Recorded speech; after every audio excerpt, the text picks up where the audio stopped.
Selepas kita duduk dengar ucapan selama hampir 2 jam setengah, ya, kita lihat bahawa tidak ada satu kerangka yang jelas dan strategi yang jelas berkaitan dengan ekonomi Malaysia bagi tahun 2025.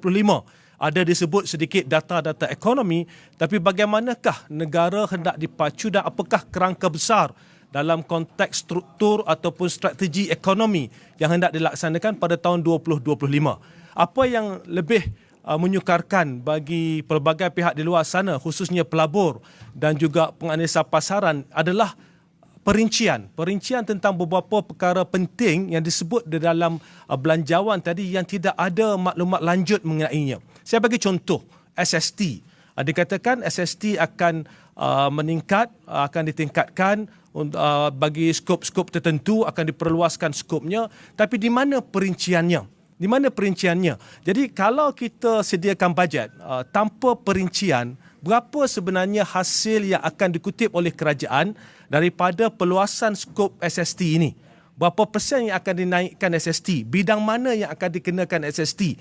Jadi perincian ini tidak ada. Jadi sektor di luar sana akan tertanya-tanya ke mana sebenarnya kerajaan hendak bawa ekonomi Malaysia ini dalam konteks percukaian khususnya SST.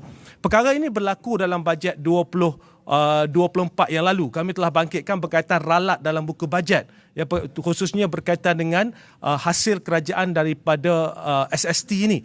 Jadi sebab itu di luar sana mereka memerlukan kepastian. Kita tidak boleh letakkan pemain pasaran dan pelabur ini dalam keadaan tidak tentu.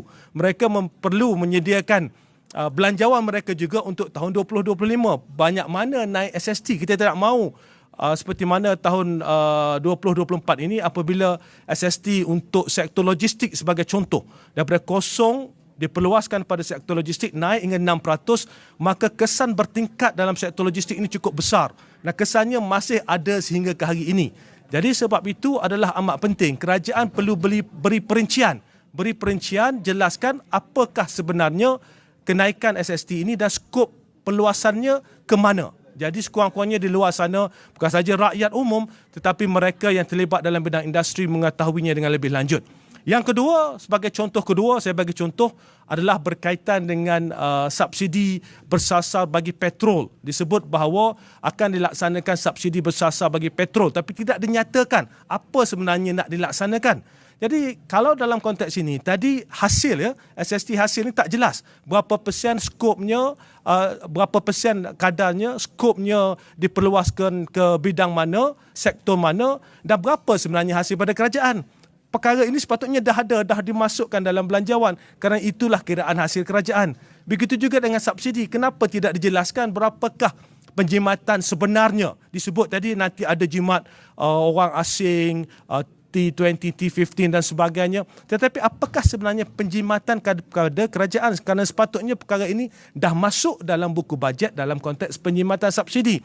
Jadi kerajaan tak boleh sebut secara umum begitu sahaja. Ini merupakan belanjawan. Ramai yang menunggu-nunggu kerajaan memberi satu belanjawan yang jelas dalam kerangka yang dapat difahami dan dapat dianalisa oleh semua pihak dengan lebih mendalam. Itu sebahagian saja, ya. Jadi saya tak nak komen lanjut berkaitan dengan perkara-perkara yang lebih mendalam kerana saya perlu masa untuk memperincikan perkara-perkara dalam buku bajet ini. Namun dari sudut umumnya tadi, ramai yang tertunggu-tunggu apakah kerangka jelas ataupun strategi ekonomi yang jelas untuk tahun 2025 itu tidak jelas. Apakah perincian kenaikan cukai yang hendak dikenakan sebagai contoh SST itu tidak jelas.